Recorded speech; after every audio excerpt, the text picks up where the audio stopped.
Hello everyone, आज है 9 फरवरी और आज हम लोग 9 फरवरी से बनने वाले सभी करंट अफेयर्स को डिस्कस कर लेंगे और लास्ट में कुछ जीके भी डिस्कस करेंगे जो एग्जाम में पूछे जा चुके हैं या फिर मोस्टली पूछे जाते हैं। चलिए देख लेते हैं अपना फर्स्ट क्वेश्चन आज का हमारा फर्स्ट क्वेश्चन है, हाल ही में अंतरराष्ट्रीय क्रिकेट के तीनों प्रारूपों में शतक बनाने वाले सबसे कम उम्र के क्रिकेटर कौन बन गए हैं? इसका राइट आंसर हो जाएगा शुभमन गिल। तो जो शुभमन गिल है, ये अभी हाल ही में जो ओडीआई चल रहा था, T20 वनडे, तो उसमें जो है इन्होंने फिर से जो है ना एक शतक लगाया। तो ये शुभमन गिल जो है ना क्रिकेट के तीनों प्रारूप कौन से होते हैं? तो एक टेस्ट मैच होता है, एक ओडीआई यानी कि वनडे इंटरनेशनल, और एक होता है T20। तो क्रिकेट के तीनों प्रारूपों में जो है ना शतक लगाने वाले और ये जो है बन गया शुभमन गिल। और अभी थोड़े टाइम पहले ही मैंने आपको कराया था, शुभमन गिल जो है ना दोहरा शतक लगाने वाले यानी कि डबल सेंचुरी लगाने वाले भारत के सबसे जो युवा बने थे खिलाड़ी, वो शुभमन गिल बने थे, डबल सेंचुरी लगाने वाले युवा। तो अब हम अदर ऑप्शन डिस्कस करेंगे। सूर्य कुमार यादव तो मैंने कराया था। इस बार का जो आईसीसी है, उसने 2022 के लिए जो cricketer of the year, T20 cricketer of the year, तो वो भारत के सूर्य कुमार यादव ही थे। और ये जो है एक साल में 1000 से भी ज्यादा रन बनाने वाले जो है क्रिकेटर बन गए थे। और ईशान किशन की बात करें, सबसे तेज जो दोहरा शतक लगाया था ना, शतक तो सभी लगाते हैं लेकिन सबसे तेज जो लगाया था वो ईशान किशन ने लगाया था। शुभमन गिल डबल सेंचुरी लगाने वाले सबसे जो है युवा बने थे। ठीक है। यजुवेंद्र चहल मैंने आपको हाल ही में एक दो दिन पहले कराया है कि ये जो है ना ओडीआई यानी कि वनडे क्रिकेट के इतिहास में सबसे ज्यादा विकेट लेने वाले पहले प्लेयर जो है बन गए हैं। अब देख लेते हैं हमारा नेक्स्ट क्वेश्चन है, हाल ही में जैव विविधता का विरासत स्थल घोषित किया गया है, यायात्सो झील किस राज्य में है? तो ये जो यायात्सो झील है, ये वाली, तो ये लद्दाख की एक झील है।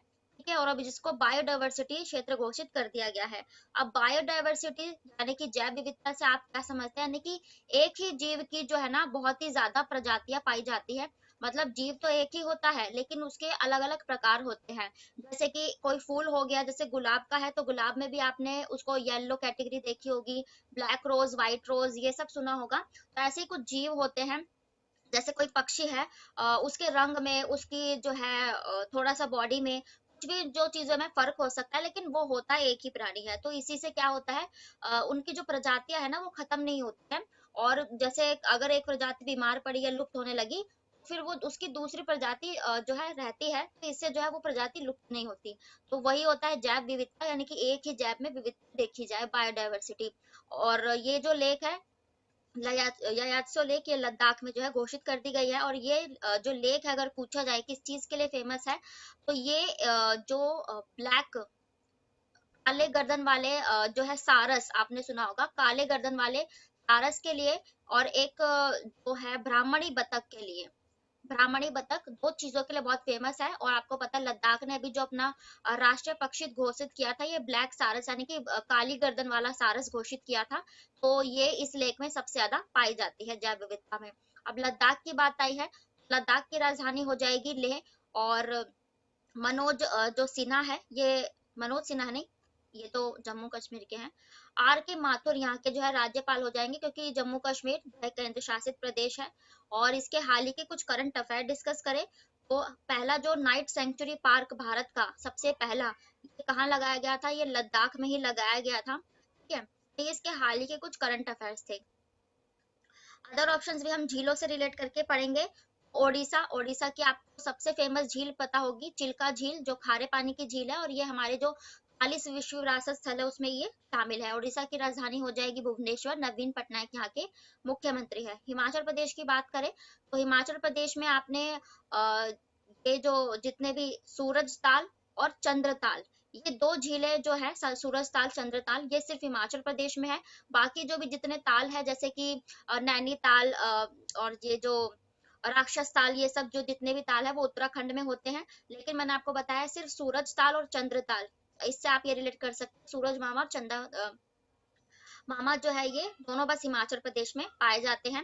हिमाचल प्रदेश की राजधानी हो जाएगी शिमला और मुख्यमंत्री अभी बने सुखविंदर सिंह सुक्खू। हिमाचल प्रदेश की आप एक रेणुका झील आपके एग्जाम में पूछी गई है अभी रेलवे के एग्जाम में, तो रेणुका झील ये कहाँ है? ये भी हिमाचल में ही है और ये भी हमारे विश्व धरोहर स्थल में शामिल एक झील है। जम्मू कश्मीर की बात करें तो इसके जम्मू कश्मीर की एक डल लेक है, खारे पानी की झील है डल लेक, और यहीं पर एसबीआई बैंक यानी कि स्टेट बैंक ऑफ इंडिया ने अपना पहला तैरता हुआ एटीएम यानी कि फ्लोटिंग एटीएम बनाया था। और यहीं पर एक वुलर झील है जो हमारे भारत की मीठे पानी की सबसे बड़ी झील है, तो वो भी जम्मू कश्मीर में ही हो जाएगी। जम्मू कश्मीर की राजधानी हो जाएगी श्रीनगर और इसके मुख्यमंत्री है मनोज सिन्हा, मुख्यमंत्री नहीं सॉरी राज्यपाल। अब देख लेते हैं नेक्स्ट क्वेश्चन। नेक्स्ट क्वेश्चन है, हाल ही में किस राज्य ने प्रदूषण से निपटने के लिए real time source of apportionment super site जो है लॉन्च किया है? ये एक स्कीम लॉन्च की है प्रदूषण से निपटने के लिए, तो ये नई दिल्ली ने घोषित किया है। आप लोग जानते हैं लगातार 2 साल से दिल्ली जो है एक सर्वे के अनुसार सबसे ज्यादा प्रदूषित राजधानी बनी गई है। तो जो अरविंद केजरीवाल है यहाँ के जो मुख्यमंत्री हैं, ये है अरविंद केजरीवाल, इन्होंने ही real time source apportionment super site लेक के जो पहल है वो शुरू की है। अब दिल्ली की बात आई है, मैंने आपको पहले भी बताया है कि भारत की जो राजधानी दिल्ली बनाने का प्रस्ताव 1912 में जो है पारित किया गया था। और दिल्ली में प्रदूषण से निपटने के लिए और भी स्कीम्स पहले लाई गई थी, जैसे रेड लाइट ऑन गाड़ी ऑफ लाई गई थी, फिर ऑड इवन का फॉर्मूला यहाँ पर लाया गया था गाड़ियों को चलाने के लिए। और अभी जो एक इंटरपोल था, इंटरपोल पिछले साल यानी कि जो इंटरनेशनल पुलिस की सभी जो होती है उसकी 90वीं बैठक नई दिल्ली में आयोजित की गई थी। इंटरनेशनल सोलर अलायंस की जो बैठक थी ये भी दिल्ली में ही आयोजित की गई थी, 5वीं बैठक। और अभी हाल ही में इसी इंटरपोल का जो ग्लोबल लीडर समिट है पहला, ये भी नई दिल्ली में आयोजित किया गया था। और अभी मैंने थोड़े टाइम पहले बताया था कि दिल्ली में क्या है, मुगल गार्डन, तो मुगल गार्डन का नाम बदलकर क्या कर दिया गया है, अमृत उद्यान, राष्ट्रपति द्रौपदी मुर्मू के द्वारा। और क्योंकि ये राष्ट्रपति भवन में है तो ये मुगल गार्डन दिल्ली में हो जाएगा। ठीक है, ये अभी हाल ही में दिल्ली में कुछ चीजें चेंज की गई थी। अब हम अदर ऑप्शन डिस्कस करेंगे। मध्य प्रदेश की बात करें तो मध्य प्रदेश ने आज अभी हाल ही में जो है लाडली बहना योजना शुरू की थी।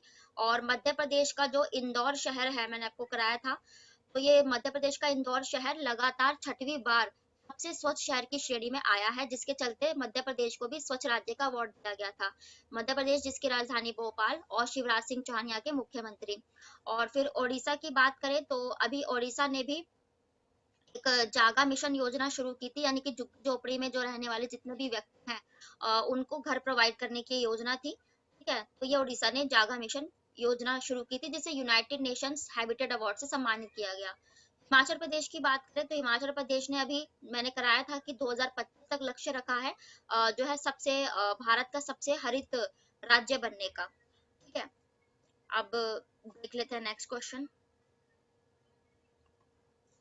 तो नेक्स्ट क्वेश्चन है, हाल ही में किस देश के मुख्य न्यायाधीश भारत के सर्वोच्च न्यायालय के 73वें स्थापना दिवस के रूप में मुख्य अतिथि होंगे? जो सर्वोच्च न्यायालय है हमारे भारत का, तो इसमें वैसे तो इसका राइट आंसर हो जाएगा सिंगापुर।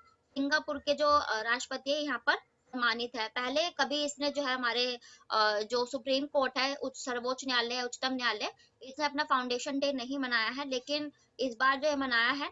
और इस बार जो है फिर ये भारत के सर्वोच्च न्यायालय ने शनिवार को अपना 73वां जो मनाया है।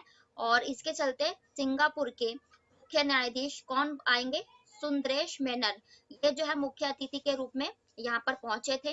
ठीक है, और सुप्रीम कोर्ट की बात आई है तो सुप्रीम कोर्ट की स्थापना कब की गई थी? वैसे तो देखो, जब सुप्रीम कोर्ट को जब ब्रिटिश शासन था तब इसकी स्थापना हो गई थी, तब इसे 1925 में ही हो गई थी। वैसे तब इसे फेडरल कोर्ट ऑफ इंडिया कहा जाता था, लेकिन फिर इसकी जो है 28 जनवरी 1950 को इसे भारत का सुप्रीम कोर्ट का नाम दिया गया था। तो इसकी स्थापना कब हुई थी सुप्रीम कोर्ट की? तो 28 जनवरी 1950 को।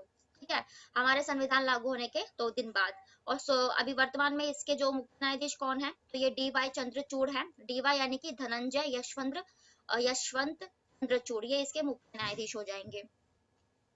अब हम अदर ऑप्शंस भी ना गेस्ट से ही रिलेट करके पढ़ेंगे।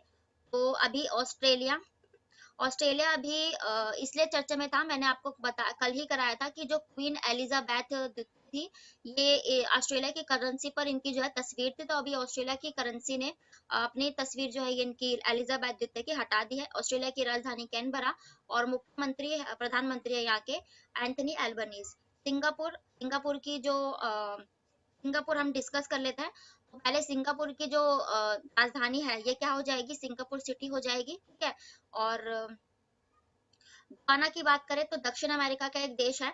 हमने जो अभी 9 जनवरी को अपना 17वां प्रवासी दिवस मनाया था, उसमें गुआना के राष्ट्रपति मोहम्मद इरफान अली जो है एज अ गेस्ट के तौर पर आए थे। फिर इजिप्ट की बात करें तो अभी जो हमने अपना 74वां गणतंत्र दिवस मनाया है, उसमें इजिप्ट के मोहम्मद अल सीसी ये जो है एज अ गेस्ट के तौर पर आए थे। सिंगापुर की लोकेशन अगर हम देखें मैप पर तो इंडिया के पर्सपेक्टिव में अगर देखा जाए तो सिंगापुर की लोकेशन यहाँ पे पड़ जाती है, यहाँ पर मलेशिया वगैरह जो है स्थित है। तो यहीं पर पैसिफिक ओशन प्रशांत महासागर के इधर पड़ जाती है, एशिया के यहाँ पर जो है भारत है, और बंगाल की खाड़ी के इधर पूर्व साइड पर सिंगापुर की लोकेशन पड़ जाती है। और यहाँ पर आप इक्वेटर देख रहे हो, मध्य ये अफ्रीका महाद्वीप है जहाँ से कर्क रेखा और भूमध्य रेखा और मकर रेखा तीनों ही होकर गुजरती है। और मैंने आपको बताया जो इक्वेटर है इसको कोंगो या जायरे रिवर 2 बार काटती है, मकर रेखा को लिम्पोपो रिवर, और कर्क रेखा अपने जो है आप देख रहे हो कर्क रेखा यहाँ से आ रही है और भारत से होती हुई जा रही है। तो भारत से होती जब जाती है तो ये भारत के टोटल यहाँ से 8 राज्यों से होकर गुजरती है, और जिसमें से जो मध्य प्रदेश यहाँ पर हो जाता है उसमें से जो माही नदी है कर्क रेखा को 2 बार काटती है, ठीक है। सिंगापुर की यहाँ लोकेशन सिंगापुर सिटी इसकी जो है राजधानी हो जाती है, यहीं पर जो है ये हो जाएगा। आप देख लेते हैं अदर ऑप्शंस। अदर ऑप्शंस भी हमने डिस्कस कर ही लेते हैं, देख लेते हैं हम नेक्स्ट क्वेश्चन। नेक्स्ट क्वेश्चन है, हाल ही में पाकिस्तान के पूर्व राष्ट्रपति का निधन हो गया, उनका नाम क्या है। ये एक फेमस पर्सनैलिटी है इसलिए मैंने ये क्वेश्चन पिक किया है। तो पहले तो इसका राइट आंसर परवेज मुशर्रफ हो जाएगा, और ये इसलिए इम्पोर्टेंट है क्योंकि कारगिल वर्ल्ड वॉर जब हुआ था तब ये जो है ना यहाँ पाकिस्तान के जो है प्रधानमंत्री थे, ठीक है।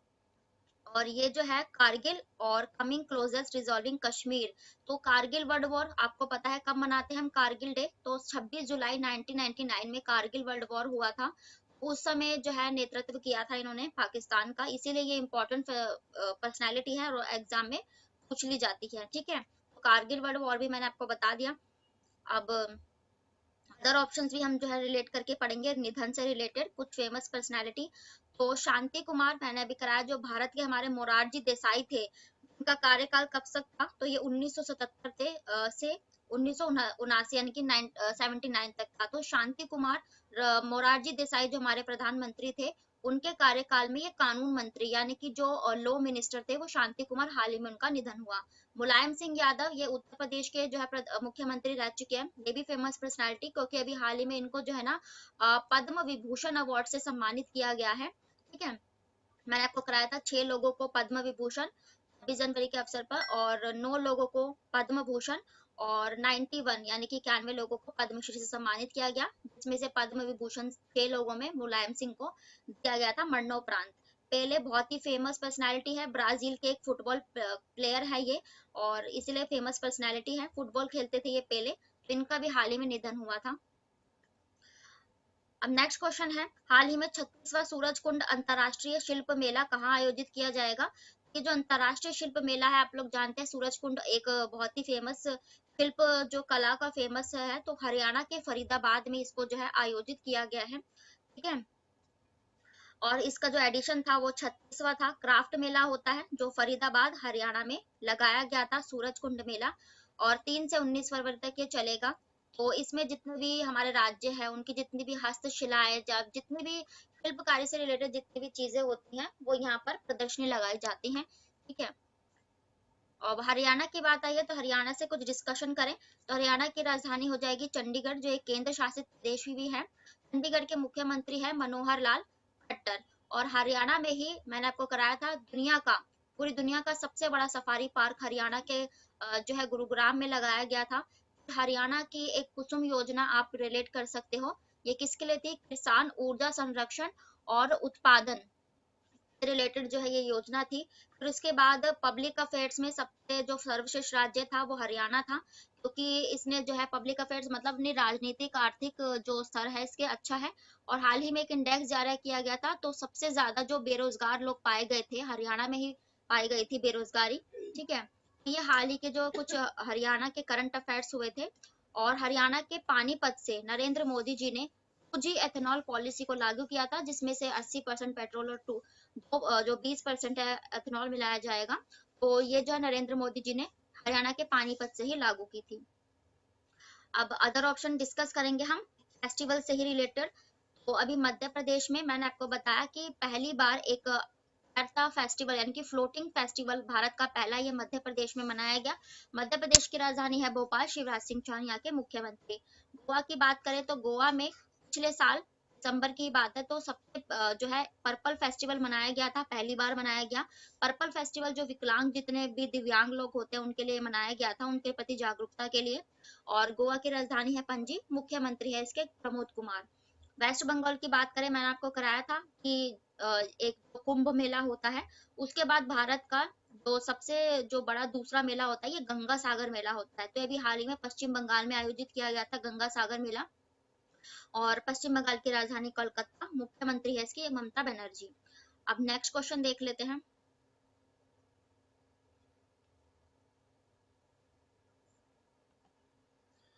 ये थे आज के आपके डेली के करंट अफेयर्स। अब हम डिस्कस करेंगे 10 इंपॉर्टेंट जीके के प्रश्नों को, और ये भी ऑल कॉम्पिटिटिव एग्जाम्स के लिए होंगे। जितने भी आप वनडे एग्जाम देते हो, एसएससी, रेलवे, बैंकिंग, एनटीपीसी, उन सभी के लिए इंपॉर्टेंट है। तो देख लेते हैं अपना फर्स्ट क्वेश्चन। पहला क्वेश्चन है, शेर शाह द्वारा निर्मित ग्रैंड ट्रंक रोड ने पंजाब को किसके साथ जोड़ा? तो आप लोग जानते हैं ग्रैंड ट्रंक रोड का जो निर्माण है ये शेर शाह सूरी ने ही किया था। और पंजाब के साथ इसने जो है पूर्वी बंगाल को जोड़ा था। ठीक है, ये पंजाब और पूर्वी बंगाल को जोड़ता है। और शेर शाह सूरी ने ही भारत में पहले रुपए के जो है सिक्के लाए थे। अब नेक्स्ट क्वेश्चन है, भारत में राष्ट्रीय हरित अधिकरण किससे संबंधित है? तो ये जो नेशनल ग्रीन ट्रिब्यूनल आपने सुना होगा, 2010 में इसकी स्थापना हुई थी और न्यू दिल्ली में इसका हेडक्वार्टर है। तो ये राष्ट्रीय हरित, सही पता चल रहा होगा, ये जितने भी हमारे पर्यावरण संरक्षण और वन संरक्षण के जो मामले हैं ये देखता है। और अभी हाल ही में आपको पता है इसने जो है पश्चिम बंगाल पे और मध्य प्रदेश पे, राजस्थान पे इन सब पे जुर्माना लगाया था। इसीलिए लगाया था क्योंकि इन्होंने अपने राज्य में पर्यावरण से रिलेटेड जो है संरक्षण सही से नहीं किया था। अब देख लेते हैं नेक्स्ट क्वेश्चन। नेक्स्ट क्वेश्चन है, ग्लोबल वार्मिंग से क्या परिणाम उत्पन्न हो सकता है? तो आप लोग सभी जानते हैं ग्लोबल वार्मिंग क्या होती है, जब जो ग्लेशियर्स है वो पिघलने लगते हैं ज्यादा तापमान के कारण। तो इससे तट रेखा में परिवर्तित होगा, क्योंकि ज्यादा पानी बढ़ेगा तो उसमें परिवर्तित होगा समुद्र तटों में। फसल के पैटर्न में भी बदलाव आ जाएगा ज्यादा जलमग्न होने से। ठीक है, और समृद्धि समुद्र के जलस्तर में भी, क्योंकि समुद्र का पानी जो है लेवल बढ़ जाएगा, जिससे बाढ़ वगैरह आने के चांस है। तो उपरोक्त सभी यानी कि इन सभी का प्रभाव जो है पड़ेंगे ग्लोबल वार्मिंग से। ठीक है, अब नेक्स्ट क्वेश्चन है, क्रिकेट के बल्ले के लिए जो विलो कहा जाता है, मतलब कि जो इसकी जो लकड़ी है, वुड होगा ये। ठीक है, प्रिंटिंग मिस्टेक है, वुड मतलब कहाँ से कौन से पेड़ से ली जाती है? तो ये जो शंकुधारी वन होते हैं ना, शंकुधारी जो ऐसे क्रिसमस ट्री आपने देखा होगा, तो शंकुधारी वन से ही जो है ना क्रिकेट के जो बैट बल्ला होता है उसकी लकड़ी बनाई जाती है। नेक्स्ट क्वेश्चन है, स्वतंत्र भारत का पहला राज्य कौन सा था जिसका गठन केवल भाषा के आधार पर किया गया था? तो आप लोग सभी जानते होंगे आंध्र प्रदेश राज्य ऐसा था जिसे जो है 1953 में, 1 अक्टूबर 1953 में इसका भाषा के आधार पर गठित होने वाला पहला जो है राज्य था। और इसको जो है तेलुगु मद्रास से अलग किया गया था, और ये पहला जो तेलुगु राज्य था जो अलग किया गया था। सिक्किम जैविक खेती में सबसे टॉप का राज्य है। उत्तराखंड जो है उत्तर प्रदेश से अलग करके बनाया गया था। तेलंगाना इसी आदम आंध्र प्रदेश से अलग करके जो है ये हमारा लास्ट का राज्य बना था, जो 2014 में बना था। नेक्स्ट क्वेश्चन है, मताधिकार से क्या तात्पर्य है? तो मताधिकार आप लोग सभी जानते हैं, बस इसका यही मतलब होता है कि वोट देने का अधिकार। अमीर या गरीब को वोट देने के लिए नहीं, सबको वोट देने का अधिकार है। तो बस इसी का यही मतलब होता है। नेक्स्ट क्वेश्चन है, जो भारत के लिए चुनौती नहीं है, इनमें से क्या है चुनौती नहीं है?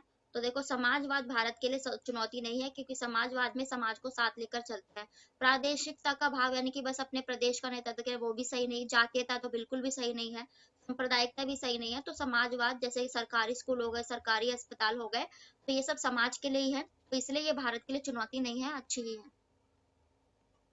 नेक्स्ट क्वेश्चन है, एटमॉस्फेरिक हवा को पृथ्वी पर किसके द्वारा रखा जाता है? मतलब ऐसे जो हवा है वायुमंडल में जो है चलती रहती है। आपको पता है हमारा जो पृथ्वी है ये एक जो है ना गैसों के आवरण से घिरी रहती है, हवा के आवरण से। तो ये किस कारण? गुरुत्वाकर्षण। आप लोग जानते हैं हमारी पृथ्वी में गुरुत्वाकर्षण का जो शक्ति है, जैसे कोई भी चीज जो है ऊपर फेंकते वो नीचे आ जाती है, और इसी के कारण सारी गैस और जो है वायुमंडल में जो है घेरा बनाती है। और वायुमंडल की 5 परत होती है।